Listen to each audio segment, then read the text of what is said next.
When working in pediatrics, we can utilize different tools such as swings to work on different muscle groups and skills. For example, this kiddo is laying prone on a swing, working on their abdomen muscles, while also maintaining their posture on the swing to complete a reaching activity. By incorporating all these different aspects, this kiddo is going to be ready for the classroom.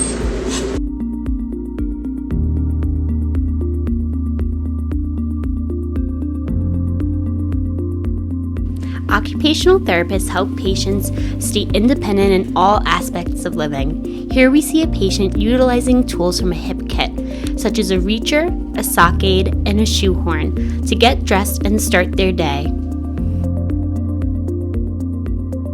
Here we see a patient working with their occupational therapist to utilize a tub bench to safely get in the shower, and energy conservation techniques such as sitting in the shower to make sure they are safe at home.